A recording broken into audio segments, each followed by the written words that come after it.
3, 2, 1. You ready? You're listening to the Real Pineapple Podcast Network.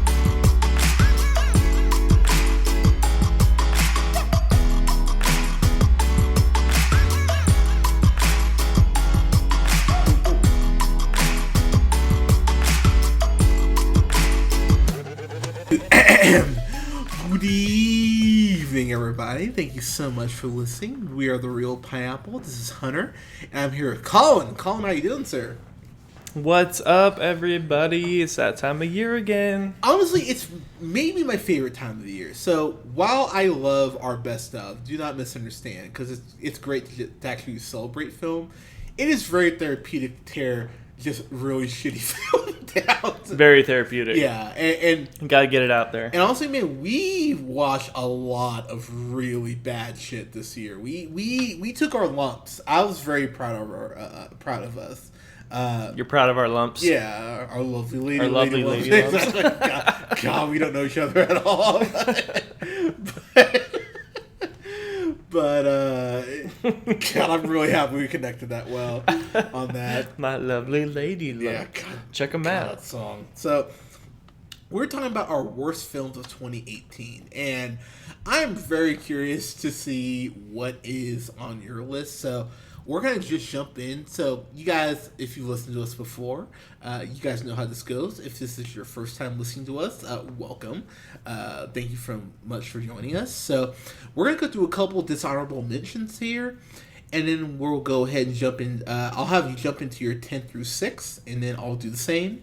And then we'll go 5 to 2, and then, of course, from number 1. So jumping in here first as far as my worst of as far as dishonorable mentions, I have a couple. So Show Dogs, couldn't find room for it on the list. It's a very dumb movie which shouldn't have been made. Whoa.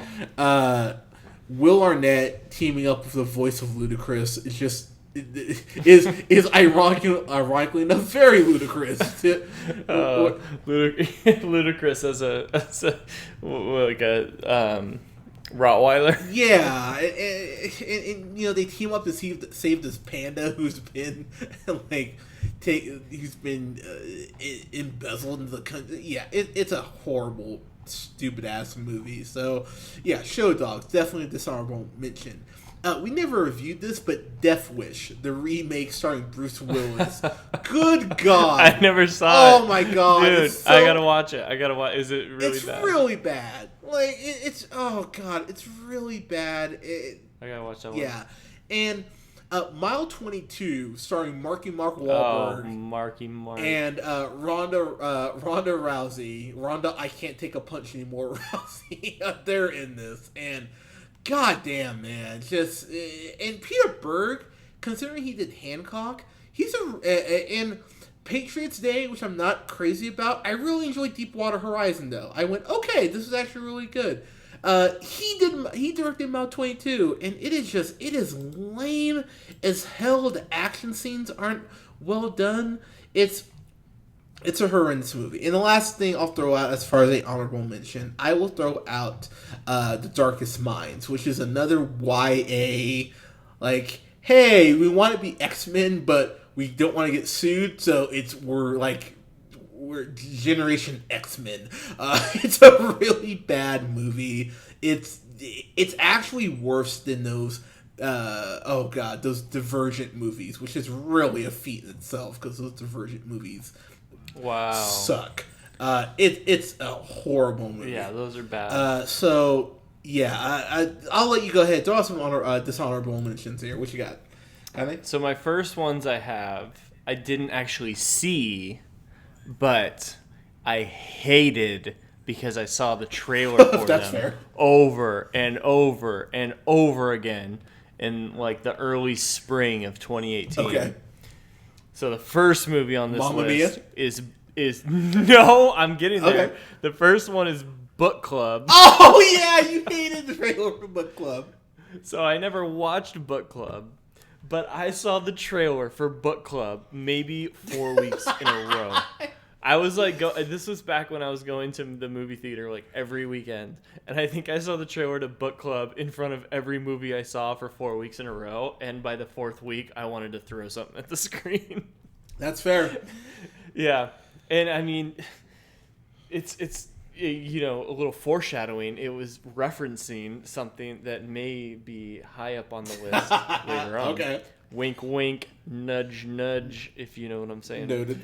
So the second one, as you already pointed out, Mamma Mia, here we go again. Oh, man.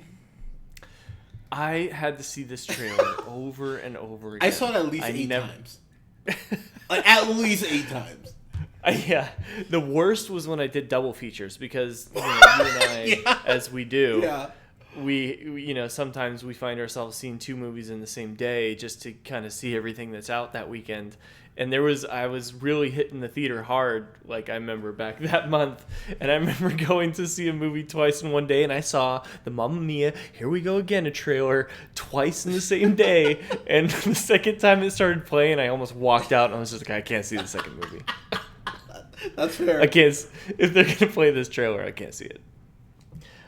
So yeah. Anyway, those are just honorable mentions. The other one that I didn't see was Father of the Year. I watched the trailer of that. I don't know if this is on your list or not, so I'm going to just let you talk about it if it happens to be. Fair enough. But I didn't get around to seeing it. But I saw plenty of coverage to make me think that I would have hated it. The only other one that I actually did see that didn't make the top 10 was Overboard. That one was just, it was just a hot mess of dumb. Yeah, that's fair. All right, so I'm going to jump into my number 10 here. God, this movie. So, heading into this movie, I don't think this is going to be good. Like, there was no part of me that thought this was going to be a good movie. But what I will say is I did laugh unintentionally. My head added a couple times. And there was one performance by Ben Middleton who's actually trying as a sheriff in Nottingham. My number 10 is Robin Hood. This movie, good God, whether it's the insanely just beating you over the head with, hey, this is like Vietnam, hey, this is like Iraq, it's like, oh my God, I get it, fuck, calm down. It's just beating you over the head with that. Whether it's Eggsy from the Kingsman movies, Taron Egerton, who, and let me just throw this out there, I think Rocket Man actually looks like a lot of fun. I'm really excited for that. But when they were showing the trailers for this, and they had him and Little John played by Jamie Foxx, I was like, I don't want to see this at all. And yeah, this movie, from the really bad action scenes to the insane amount of slow-mo. Even Zack Snyder was saying, God, you guys are using a little too much slow-mo. Like, they are using slow-mo every 10 minutes, it seems like. To Jamie Dornan playing Will Scarlet, who ends up becoming the new sheriff of Nottingham. You know what I think happened in this movie? I think Christopher Nolan and Jonathan Nolan had a night out in the town, and they were, like, drinking, like, very high-class whiskey, because I imagine that's what the Nolans would drink. And maybe he had, like, an outline for The Dark Knight, and he threw it in trash somewhere, and the director was like, oh, cool, let me make a Robin Hood movie out of this, because whether it's Jamie Dornan getting half his face burned, like Two-Face, in the movie, and becoming new sheriff of Nottingham, and he's so scarred, and he's talking to himself, like Two-Face at the end of the movie, whether it's Taron Egerton's Robin Hood, and you have Maid Marian going, you're not Robin Hood, you're a symbol for the people. It's like, Jesus Christ, really? Like, we're really laying this on thick. This movie is horrible. There's no reason it should have ever been made, and everyone who was associated with this movie, the one thing I will say about this movie, like I said, Ben Middleton is a sheriff in Nottingham. There's a couple points where he's talking like about a punishment he used to have as a kid with like a broomstick, and that scene actually I went, oh, okay, that actually like piqued my interest a little bit. And there's a scene where He's a good actor. He really is. And there's a scene with him and Lil Jon, yeah, where he goes ahead and Lil Jon tells him basically, I'm gonna kill you. And Sheriff Nottingham just shrugs it off. I went, okay, there's a couple decent scenes in this movie, but for the most part, it is just a trudge of a movie to get through. And it thinks it's better than it actually is, which also really infuriated me. And the last thing I'll point out about the movie, anytime there's a horse in this movie, the horse is like the most CGI. The horses in Red Dead Redemption look way better than any of the horses in this fucking movie. Whether they're like jumping across gates or crashing through fucking walls in this movie. Dude. Yeah. I laughed out loud. Oh, I did too. I laughed. When the horses were falling. Yeah. It was the worst CGI I think I've seen in a movie in forever. Yeah. It is horrendous CGI. So it's baffling to me how bad this movie was. So that's my number 10. I hate Robin Hood. Number 9, starring Tiffany Haddish and the guy who would have hosted Oscars if he wasn't a homophobic asshole. Night School. Night School. Fucking hate Night School. So basically, it's Kevin Hart with this really gorgeous girl, might I add, but that's typical for a Kevin Hart movie. So it's a bunch of, oh, you're black and sassy. Oh, well, you're black and short. Waka waka. That's basically most of the jokes. Rob Riggle's in this, and I love Rob Riggle. And I love Rob Riggle. And I was like, why are you in this, dude? Like, come on, man. Like, have a little respect. I know everyone loves Tiffany Haddish right now because, she's the it thing right now. But I don't like Tiffany Haddish. Is Tiffany Haddish the teacher or the student? She's a teacher, yeah. Teacher. And there's a couple scenes where she has to have some kind of dramatic moments with teacher and students. I went, oh, okay. But then, and I'll be honest, dude, and I've said this on the podcast, and I stand by it. I don't think Kevin Hart's a good comedian. I don't think he's a great actor. I don't think he's a good actor. I go back and I watch like the Chappelle Netflix show, Netflix specials, or David Cross. I'm a big David Cross fan, or like Bo Burnham, and I'm like, these are actual comedians. What the fuck does Kevin Hart bring to the table? It's like, oh, I'm short and black, ha ha ha, and everyone's like, oh my god, it's so funny. It's not fucking funny, and he's a worse actor than he is a comedian, which is saying something because I think he's a dog shit comedian. And shots no, sorry, let me repeat it. Kevin Hart is a dog shit comedian, and you heard it here. And come at me. Yeah, I don't get how people think he's even close to funny. At me, Kevin Hart. At me. There's a point in this movie. There's a point in this movie where they have to like break in and steal some school records. And not Terror Edgerton. What's the guy from SNL? I think it's Colin Jost, I want to say, is in this movie. Or no, it's not Terra. Andy Samberg. It's not Andy Samberg. I can't.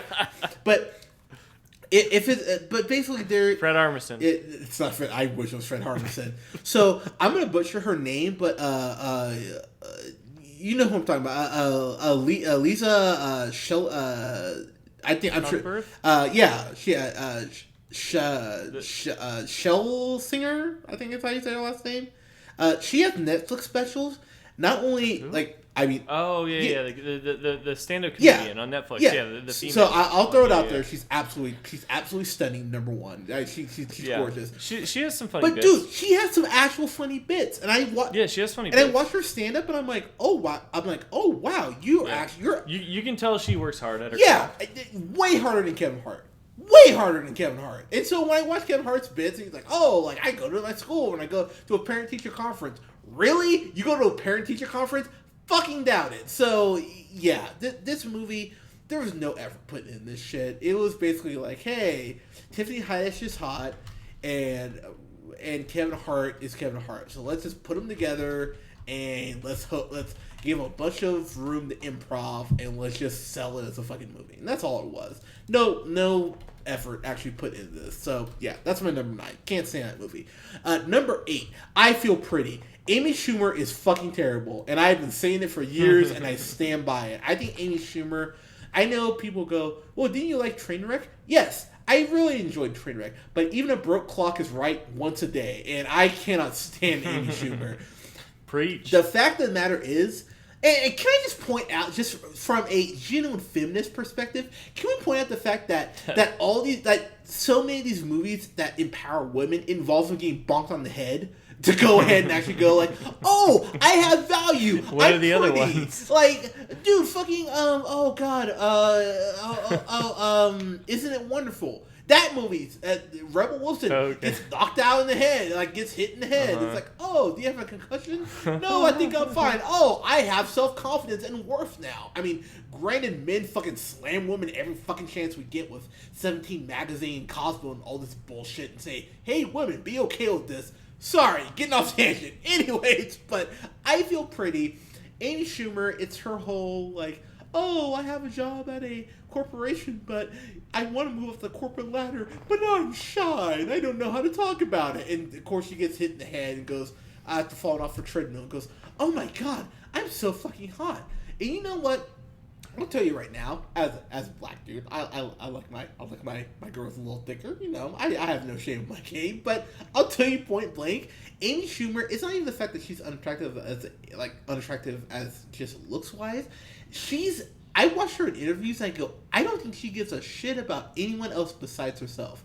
And the fact she's about to be a mother right now, I'll say it right now. I really hope she's a better mother than she is a comedian. Because, oh my God, I would actually try a couple times and watch Inside Amy Schumer, which, even saying that title, I'm not going to lie, gave me shudders in a way that I can't even express.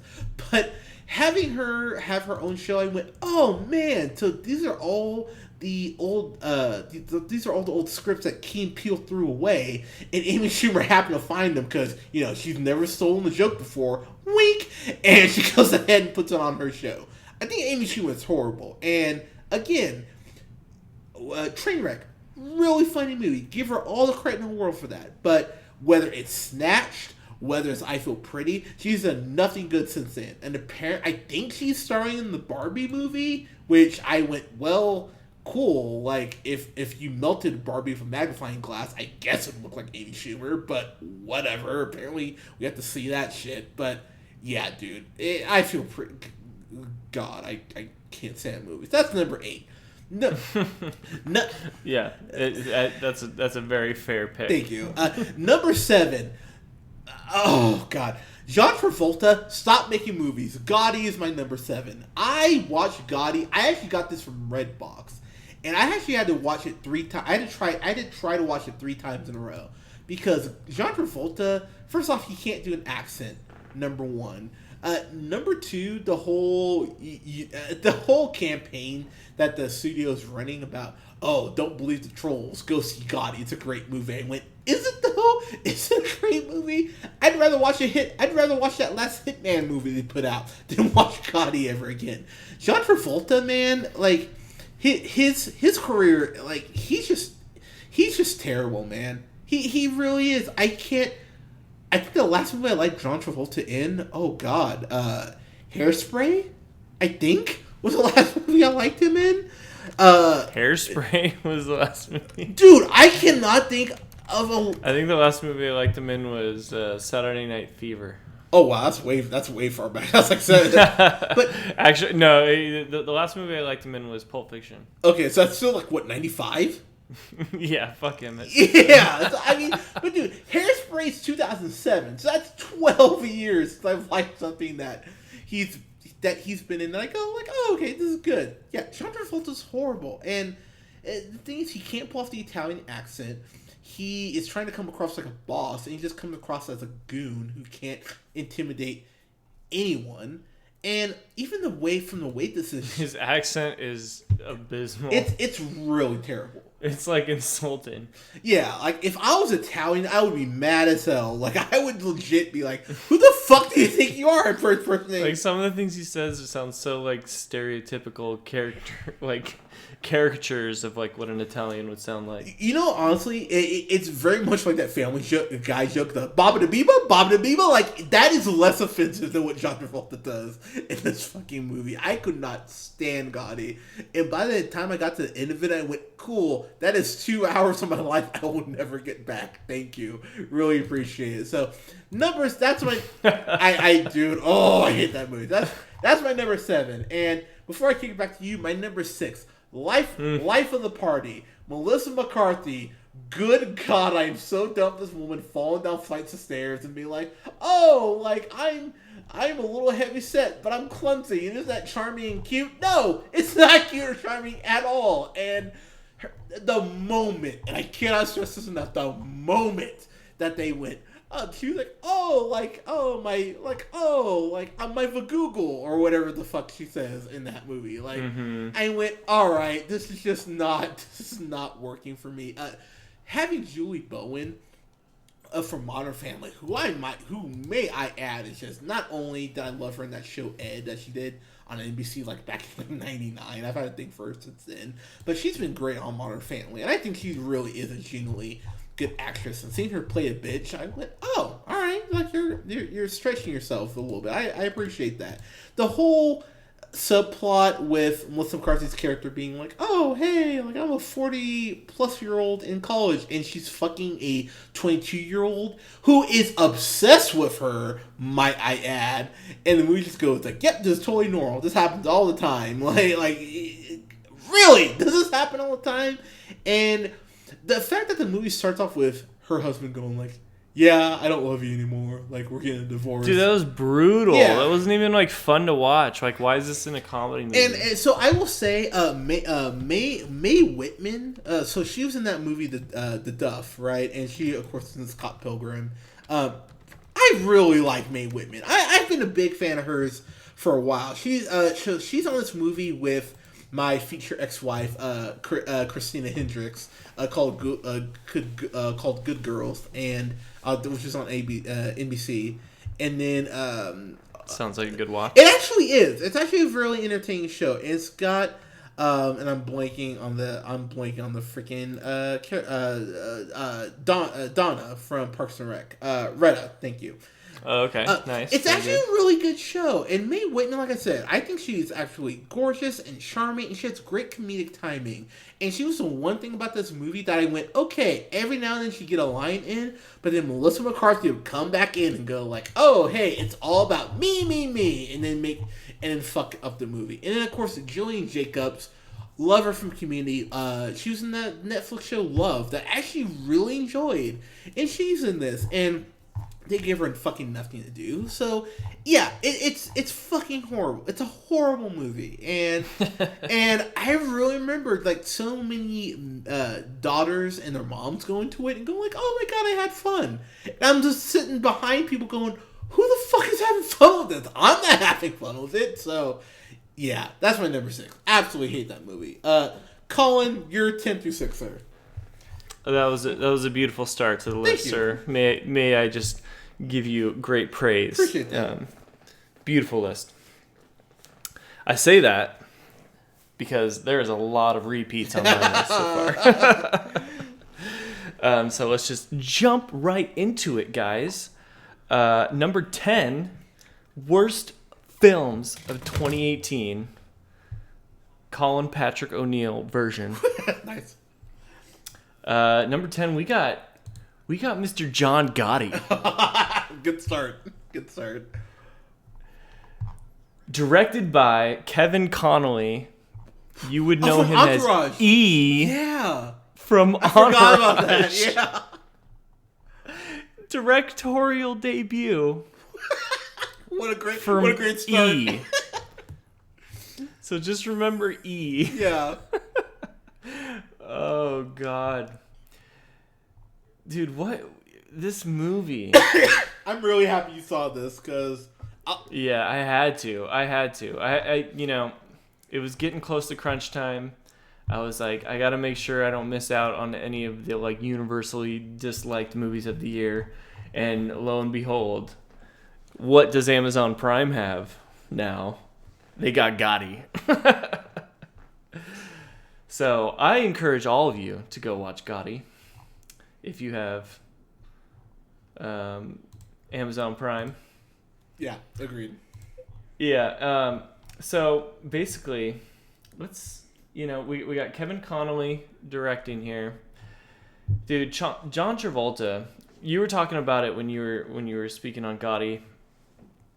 Like, the last thing you liked him in was Hairspray. What? Hairspray.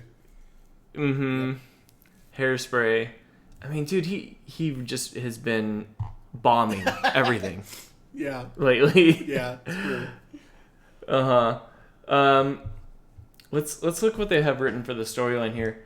The film will reveal the relationship of a father who lived and died by the mob code, and a son who, while brought up to lead a life of crime, chose to leave that world behind and redeem himself and the gaudy name. Dude, this movie sucks. Like the whole, Yep. like everything, the whole story is just so bad. All the scenes are like mishmashed.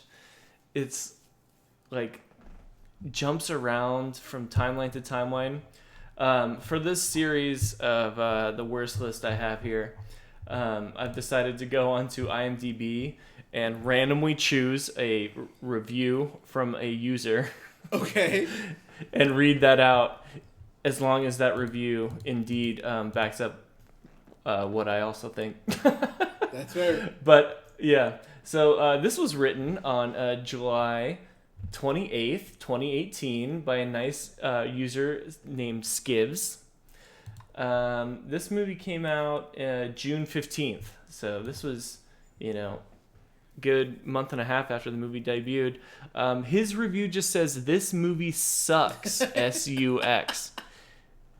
His review reads, "OMG ... This movie was so terrible that I turned it off after 30 minutes. Travolta's acting is something he should be ashamed of." Yeah. Yep. I agree. Yep. That covers it, basically. Yeah, that pretty much covers it. Yep. All right, so Gotti, that was a good one. I encourage everybody to watch that one because it is free streaming on Prime, so that'd be a funny one to get everybody's comments on. Agreed. Number 9, I have Robin Hood as well. Nice. A war-hardened crusader and his Moorish commander mount an audacious revolt against the corrupt English crown. That is like so much bullshit covering up just an absolutely horrible film. Like, that's like the plot description. Just looking at the poster, you can really understand how terrible this movie is. Yeah, the great Photoshop job that it is. There's just something about it. So first of all, it's weird. I think you were talking about that before. This dude, the director, Otto Bathurst. This guy did like Peaky Blinders. He did like a episode of Black Mirror. He's actually had critical success in the past doing these other TV shows. This is like his first big directorial debut in like a big film. So understandably, it's not going to be maybe the best, but no one certainly expected this heap of dog shit. Nope. So it has like decent actors in it. Like Taron Egerton. Yeah. Like, I like that dude. Like, I like Kingsman. I think he's cool. Like, Jamie Foxx has been in numerous films that I love. Yeah. I also think he's at the point in his career where he just probably doesn't really give a fuck. Yeah, exactly. Ben Mendelsohn, another great actor. Like, even Jamie Dornan. Like, this dude. Like, Christian Grey. He's the worst, but still.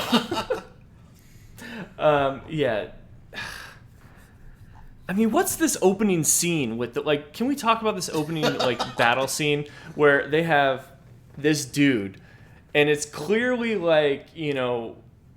very American, white people fighting what looks to be very Arab people, dude. kind of like, I don't know, maybe Iraq, something like that. Yep. Yeah. It's seriously a scene out of The Hurt Locker or something, in a firefight. But this dude up in the building is shooting a machine gun full of arrows. Yeah, it's like and a they're bunch of and they're yeah, and it's like a machine gun bearing down on them, and they need cover fire and everything. And immediately I was just like, oh my god, this is so dumb. Why is this Robin Hood? Why is this Robin Hood? This can't be Robin Hood. Are they never going to make, like, okay, so there's 2 good Robin Hood films, period, in my opinion. It's the weird-ass, like, acid trip Disney one, where, you know, Robin Hood is like a fox. Yeah. And the king's like a snake. and the one with Russell Crowe, right? That's the other one. God damn it. No, Men in Tights. The other good one is Robin Hood Men in Agreed. Tights. Everyone knows this. Mel Brooks. Agreed. So, there's only 2 good ones. Why do they keep making these weird ones? I don't know. Yeah, the Russell Crowe one is terrible. Yeah, I would actually... That one's not even Robin Hood. That one like doesn't even begin the story. Like this, at least this one was like starting to get into the Robin Hood thing. I also hated that they kept calling it the Hood. Stop calling it the Hood. God damn it. Dude, I was laughing every time. I was like, good God, please stop This doing is so this. stupid. Oh, yeah. No, I agree. Sorry, go ahead. That's all. Dude, I'll finish on that.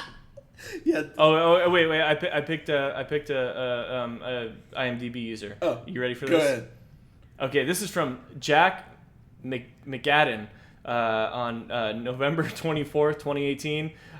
His subject line just reads bad. He gave it 1 out of 10 stars. Oh my God. Usually I don't review things. ... This is a horrible trash movie, and I regret paying money for. Damn. ... Period. End of review. So, you know, I'm just reading the voice of the people at this point. Damn. Okay, fair enough. Okay, yeah, that's there you go. Number 8, I have Holmes and Watson. Oh, great call. Yeah. This one, I'm not going to be presumptuous of your list, but I just remember reviewing this, and we had a lovely review of this, and you should all go listen to that one. Give it a little listen. Agreed. Give it a little like. I felt like you disliked this one even more than I did. I despise this movie. Spoiler. But I cannot deny that this is a really bad movie. Yeah. It came out right at the end. Really just made it. It came out on Christmas Day of 2018. So it's not even, it's still pretty fresh in our memory here. This is written and directed by Ethan Coen. The bad Coen, might I say. The bad Coen, not to be confused with one of the good Coen brothers. Yeah. God, that was... Yeah, this guy... I mean, I don't even know what he's even directed. Nothing. Oh, he did Get Hard. Oh, perfect. God. Of course he did Get Hard. So he directed Get Hard. So this is his, follow-up to Get Hard, because everyone wanted to see that. Yeah, so, I mean, just imagine, if you haven't seen it, and trust me, I don't blame you if you haven't. I don't think many people saw this. Luckily, I think these are going to start dying out, because I don't think this made any money. But I mean, it's just like, imagine one of those Robert Downey Jr. Sherlock Holmes movies, but everyone has dumbed down all of the wit to the point where no one really cares anymore. The only time I laughed was when they were like fucking with the Queen. So I will admit, when they do the whole selfie thing and the camera hits her in the face, that's the one laugh I actually got. Because it was just so fucking stupid. I was like, all right, fine. I really hate how the movie starts, though. Like one, they do the whole, like, showing Sherlock Holmes when he was a kid and everyone hated him, but then he, like, got everyone expelled from school. And it was, like, really dumb. It was really stupid. And then at the end, they just cut to this scene where they're trying to get ready for, a big trial or something where Sherlock Holmes is going to, like, break the news that someone's actually guilty or free or I don't know what. And they get caught up with all these, like, bees or something. Is that how it... Wasn't it a big ass beehive? It was just so stupid. Yeah, they had the bees trapped in like that glass case, and the fly lands in the case. Like, so he hits, stupid. Yeah, he hits it with the cricket bat, and then the glass shatters, and bees everywhere. Yeah. Yeah. So I mean, it's just lazy. The main thing I thought the whole time while I was watching, I was like, this is so lazy. There's no real running plot throughout the whole thing. It's just a series of sketches that they like strung together and called it a movie. It's very bad, very, very bad. Let's see. Let me give you a quick review from a user. Oh, please go ahead. Yeah. So this was written 2 days after it debuted on the 27th of December in 2018. The subject here just reads devastatingly horrific.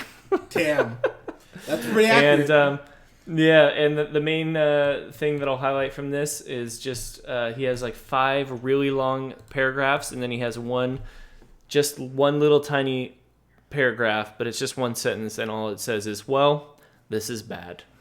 And yeah, that basically sums it up. That was Stephen Fallon, NYC. Well, good review. Smart man. Smart man. Okay, number 7, I have I Feel Pretty. Nice. Oh, I'm so happy you have that on your list. I Feel Pretty. Man, you brought up Trainwreck. Yeah. When you were talking about it, I really enjoy Trainwreck as well. I think she had like one really good script. She was banking on it, and then now she's like cashing in, and I think she's going down that same like Adam Sandler route. I think she's like the female Adam Sandler. She's like falling down that path where like now that she already has an audience, she has people that are going to come see her movies, she doesn't care anymore, and she does these like very basic, like very obvious type of gags and jokes, and just calls it a movie. And I think that's where we are with her and her career. I mean, let me just say one thing. This is better than Snatched. Yeah, that's true. Because Snatched was the worst. Yeah. Like that one was horrible, but in no way is this movie good though. Yep. You know, we also have a full review of this one. I don't think I can go into too much on this. You already just talked about it, but dude, I agree with everything you say. I will shout out Roku Bus Jetta. All right, May 14th, 2018. Subject reads, "Please do not watch," and it says, "Do not," with like 8 O's, watch if you have heart problems or a brain. Damn. That's a good review. 1 out of 10 stars. So that's I Feel Pretty. That's fair. All right, number 6 is The Predator. Nice. Okay, that is interesting. So I have to admit, I did not see The Predator. So you're going to have to kind of fill me in.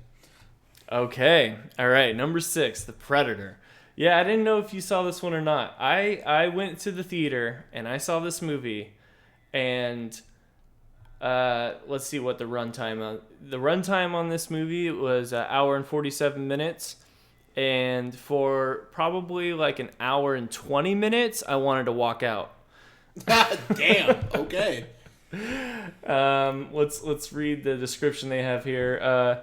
So The Predator. Directed by Shane Black. Yeah, which was a shame. Yeah, he did Iron Man 3, the original Lethal Weapon. The Nice Guys, he wrote that. I love The Nice Guys. That was my favorite film of that year, actually. Yeah, he wrote and directed The Nice Guys, and I really like The Nice Guys. Kiss Kiss Bang Bang. Kiss Kiss Bang Bang I love. Iron Man 3, very good. Dude, like, it sucks to see him doing this movie.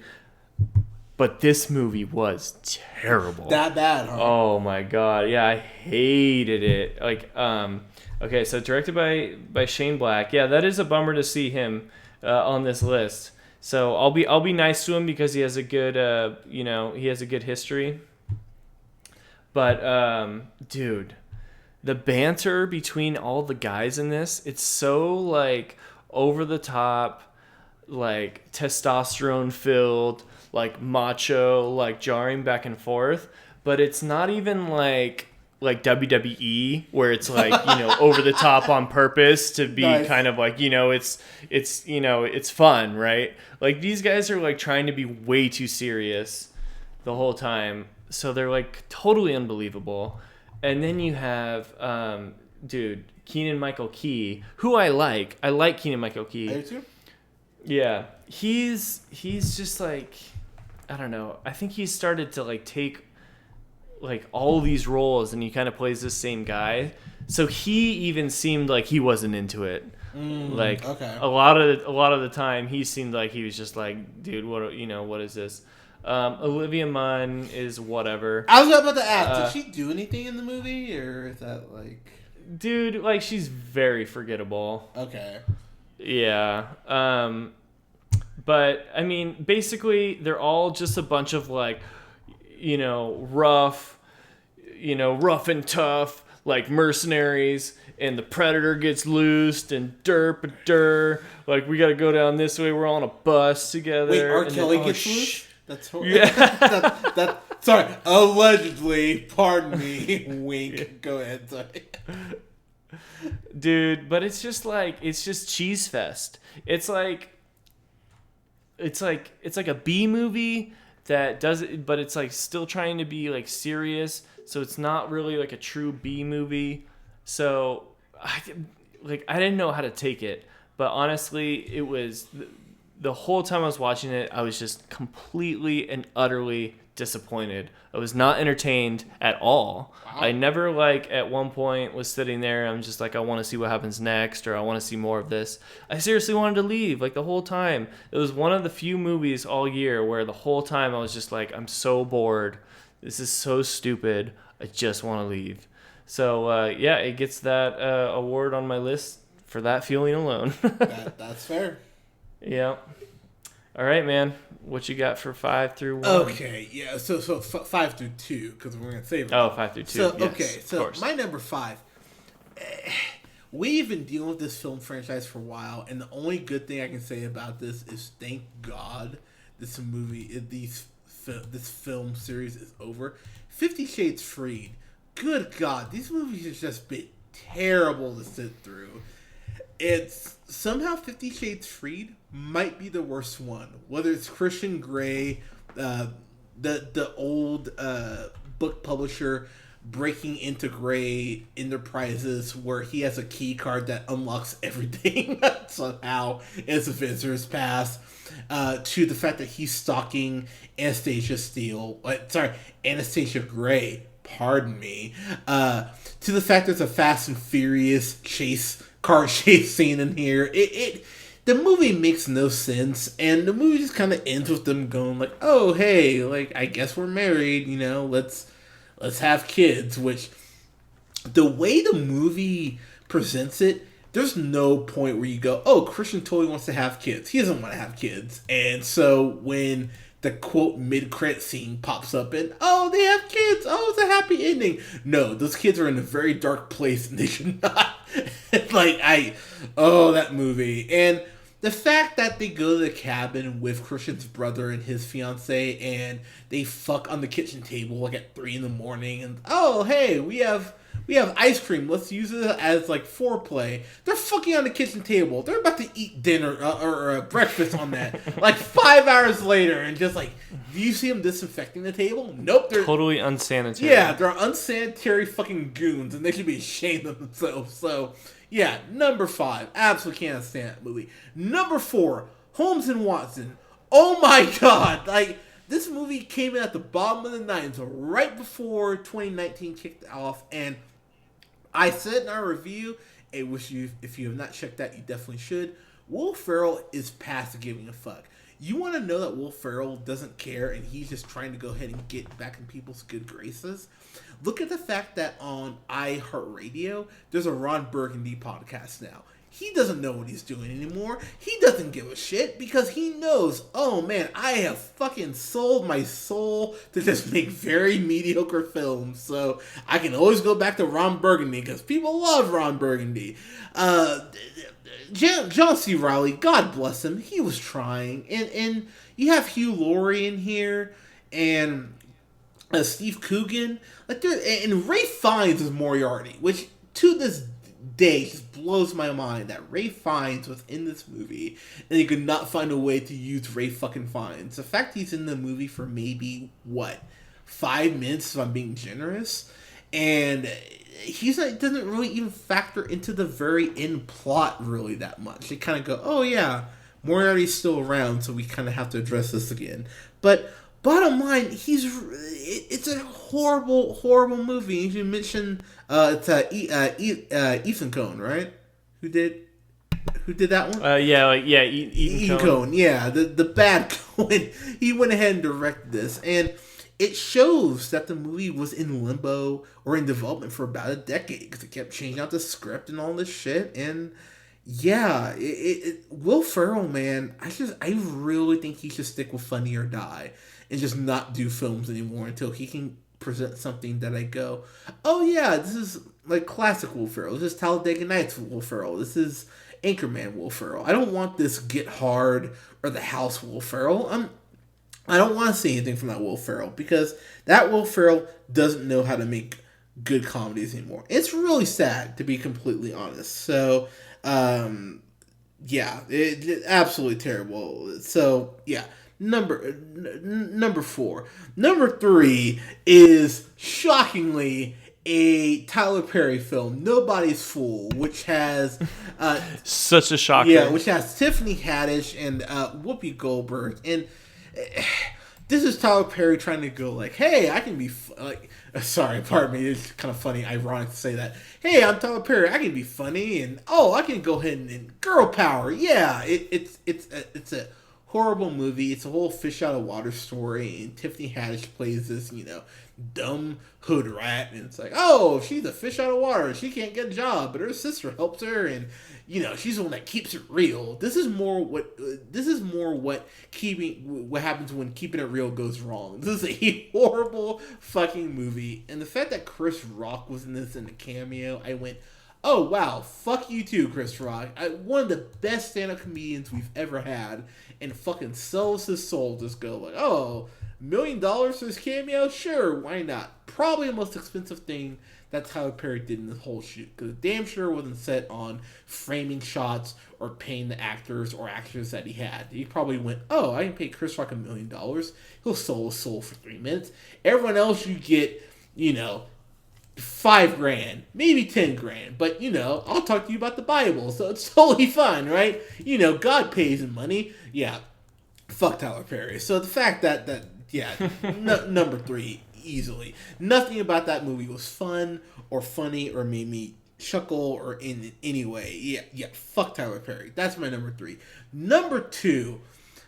Man, you want to talk about a film franchise, and it's rare that I regret my review on something. I believe I gave this film a B- initially, but this sequel was one of the worst sequels I've seen in a while. It's Jurassic World: Fallen Kingdom. I was so disappointed in this movie, and I love Chris Pratt. I despite the fact he goes to a church that hates gay people, but I love Chris Pratt. I think he is a charming, brilliantly with his comedic timing actor who can do really great action scenes.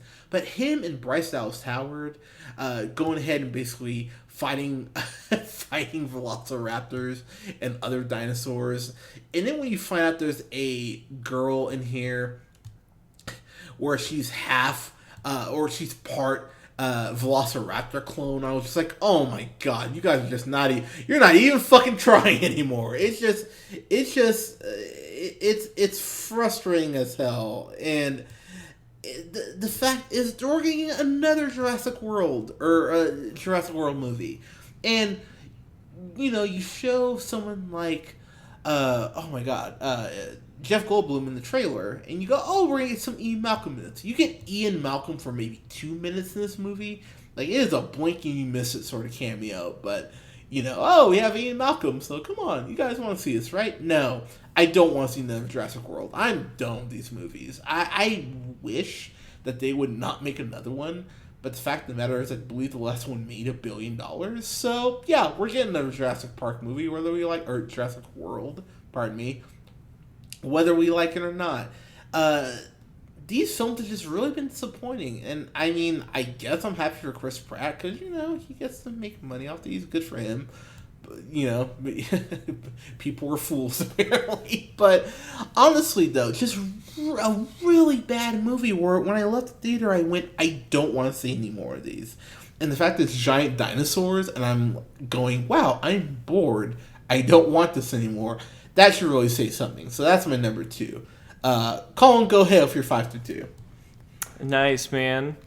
Hey, guys, are you enjoying all of the funny bad reviews we have? You should totally like and subscribe right now. Right? You should.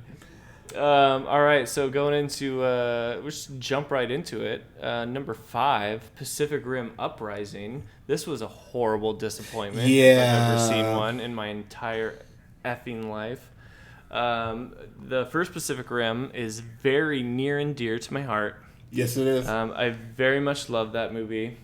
That was produced and directed by the great, brilliant Guillermo del Toro, who went on to win an Oscar on his movie following Pacific Rim. Shape of Water.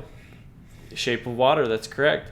Pacific Rim Uprising, they got some dude named Stephen DeKnight who also co-wrote it. To be fair, he did. All he's done is a bunch of TV shows. Yeah, and I was about to say that, but yeah. Yeah, that's what I mean. But he did Smallville, Daredevil, Dollhouse, Daredevil, Spartacus. Yeah. So what you get in Pacific Rim Uprising is you don't get anything better than that TV quality type of drama. True. Like, you just don't. And the worst thing they did with this franchise is that they took it from, like, being a very kind of, like, serious, kind of, like, in the nature of that, like, Japanese kind of, like, anime or manga type of, like, story where it's, like, really over the top and, like, intense. And they just dumbed it all down and they made it into, like, a young adult novel type of story. Where the dumb adults are too stupid to figure out how to save the world, so us kids have to do it, type of mentality. And it's just so bad, so stupid.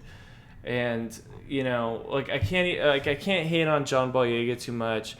And Scott Eastwood's just like whatever, he's just there. That is very accurate. And like John Boyega though, like it's still a lot of his stuff is like cringy in this movie, and it's just. He's just, like, getting that extra paycheck because he's already set from Star Wars. Yes, like, sir. There's no way he's not getting bank from that.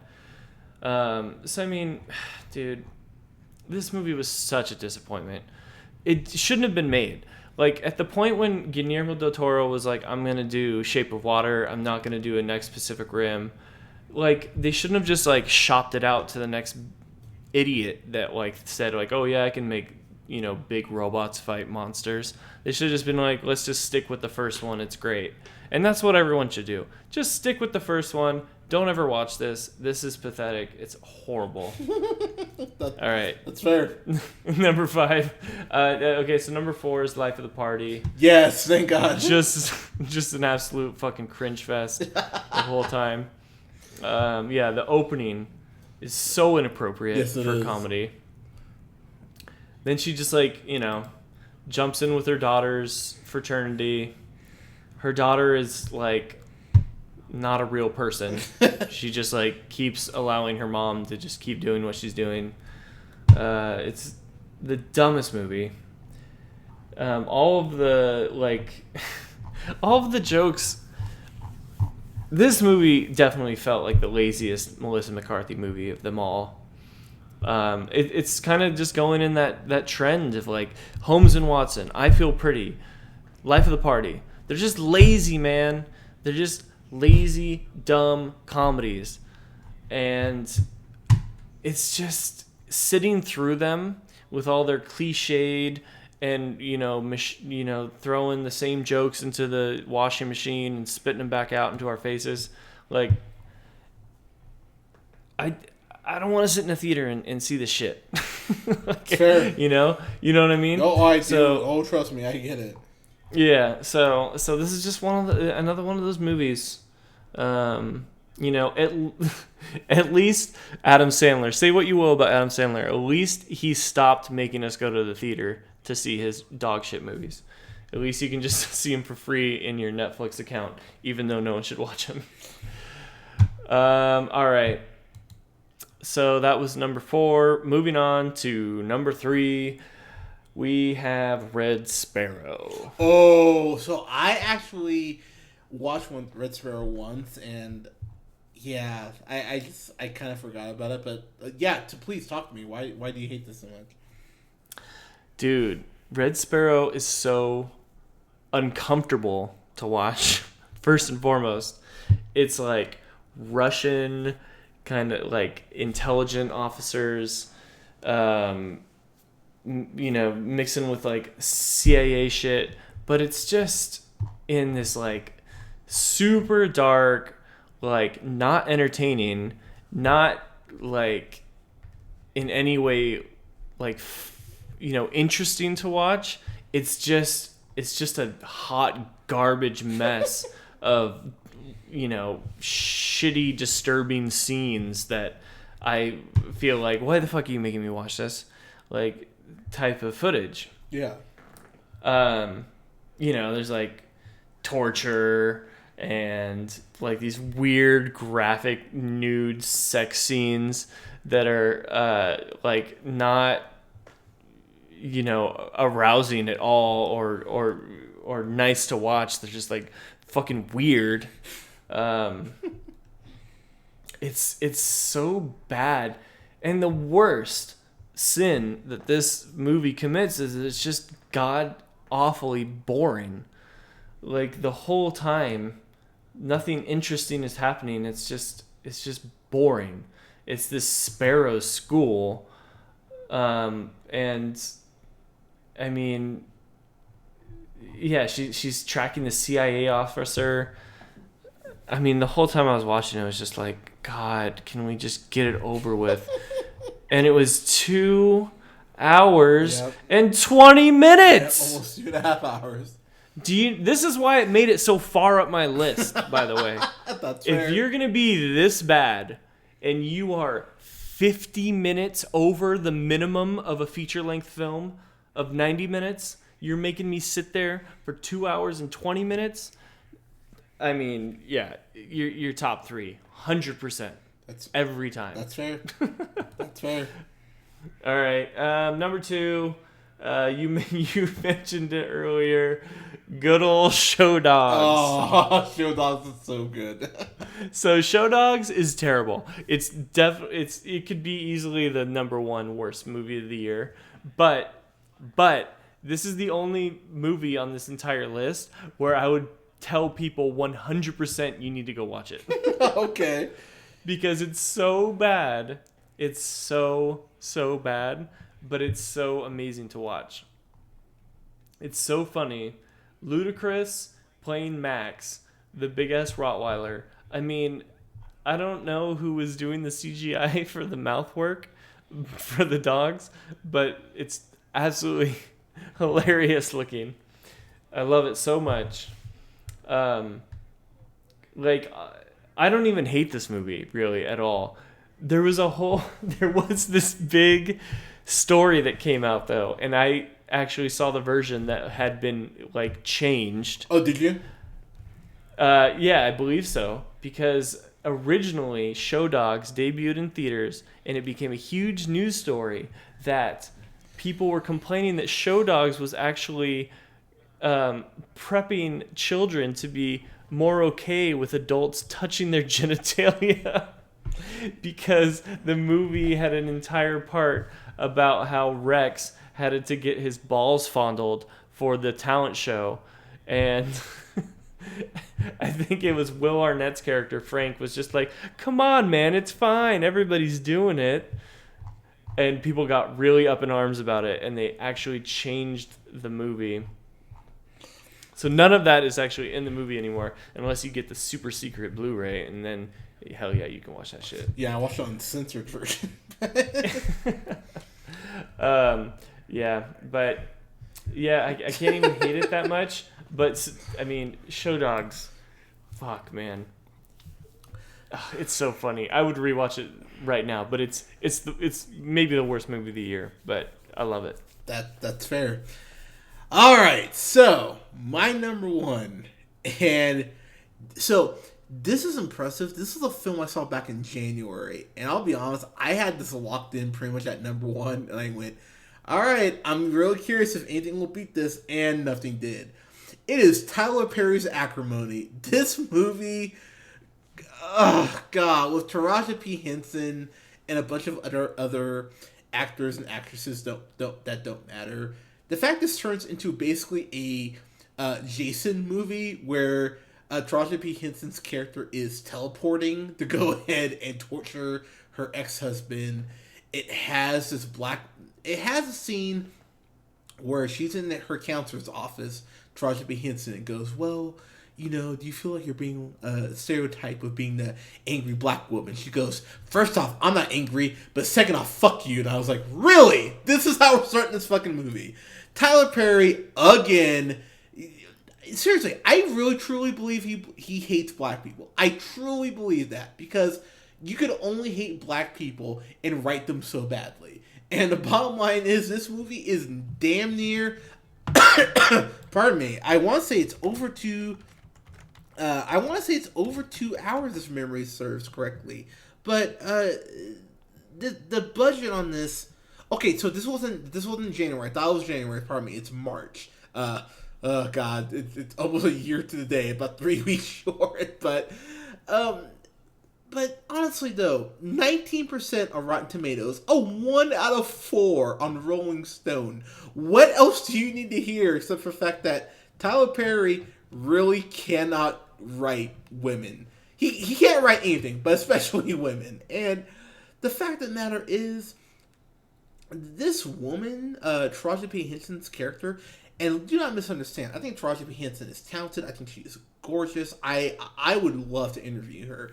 Do not misunderstand. But why she keeps feeling she has to work with Tyler Perry, I really don't get it. I honestly don't. And the fact that this movie really does have this black woman go crazy and justifies it when the man that she supported, admittedly, gave her at least, I want to say it was $10 million and bought her a car and rebought her house that they end up losing together while they were married. And she still goes, he owes me. I went, wow, really? I mean, there's no one in this movie for you to cheer for, because everyone here is either a stone cold bitch or a fucking asshole. Everyone in this movie fucking sucks. I just really wanted an asteroid to hit Earth like Deep Impact and just kill everybody. But unfortunately, I was not that lucky. This was a $20 million budget. Go figure. I can actually find the fucking budget on this one. But it made $46.4 million, which makes me insanely horribly sad, because that doesn't even take into account international numbers. Tyler Perry sucks. I feel like I've said that enough tonight, but he's really bad at his job. And if you want to do the whole, this is right at the 2 hour mark. But the bottom line is, if you want to go ahead and make black women seem powerful and independent, don't go see a Tyler Perry movie. He doesn't like black women. He doesn't like black people. And he keeps writing these black women as fucking just insane sociopaths, or as fucking beaten down women who cannot stand up to a man.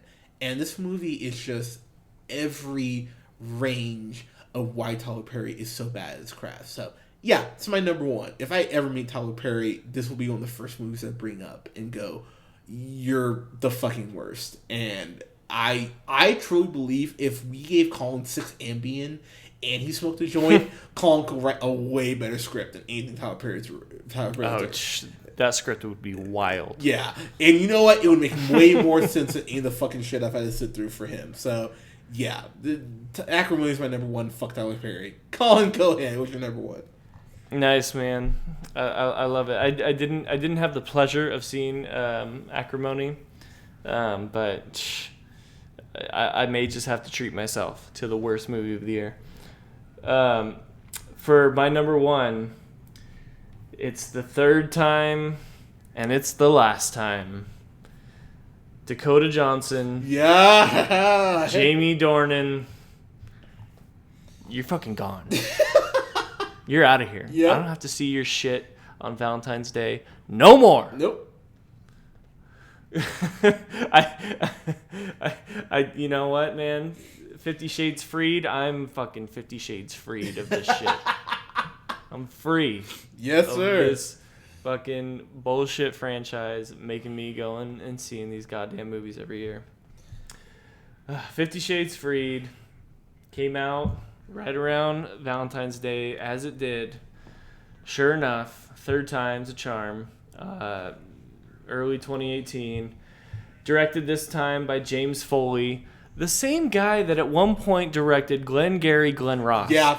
Yep. Like, what are we doing here? I love when you say that, but I have no idea. What a time to be alive. Right. Like, what has the world come to? You know, you just get the same dumb shit from Dakota Johnson and Jamie Dornan. Yep. Doing their song and dance. Now they're all getting married and shit. You know, he's getting into, you know, like, I'll race you home or something. But, actually, there was secret people chasing us. You had to escape. Yeah, Fast and Furious. Yeah, the Fast and Furious scene you were talking about. Like, where did that come from? I don't know. I mean, the whole plot is utterly ridiculous, but that is come to be expected at this point. Yeah, it's fair. All I can say is, you know, I'm proud to put 50 Shades Freed on the number one worst of my list once again, because I believe the other two were number one each of their years. Yep. So congrats, 50 Shades franchise. Hey, you're consistent. You did it. You're consistent. You made the worst film of the year on 3 of my lists. Congratulations. But guess what? Can't do it anymore, huh? No, you can't. You're all done. So, hell yeah. I'm excited. No more 50 Shades. Fuck that movie. Fuck that franchise. We're done. We're free. Boom. I love it. I truly love it. And like I said, man, I with that movie, man, those movies are so bad. They really are hard to sit through. Like, the fact that they are just so genuinely hard to sit through, I think that in itself really people should give us a little bit of a pat on the back for how bad. Oh, they're so bad. Yeah, they're basically softcore porns at this point. Yeah, like the acting's probably better and a bunch of shit on Cinemax. But I'll be honest, man, I remember I can actually get turned off from softcore porn. There's nothing in this movie that ever made me go like, oh man, this is hot. I was like, yeah, this is actually really quite bad, and I'm actually kind of upset that they keep finding ways to make me hate. Like, there's boobs in the movies, and I'm always just like, man, like not even a titter down there. I'm just like, these are like nothing. I feel nothing. It's because Dakota Johnson pretty much goes, whatever. Like, you know, I'm gonna let this guy verbally and mentally abuse me, but he's pretty and he's rich, so whatever. Like, what's my self-esteem worth? Millions of dollars. It's like, you dummy. But, you know, I'm happy that's your number one. I really am, because honestly, man, yeah, it deserves to be number one on. I just looked at the plot keywords on IMDb, and it says female nudity, sexual submissiveness, and marry into money. Wow. Great plot keywords. Yeah, movie. That sounds about right. Golly, that's rough. But guys, that's our top 10 worst of. I am real excited for our best of next week, so that'll be fun to get to. But guys, let us know what your 10 through 1 is for your worst of.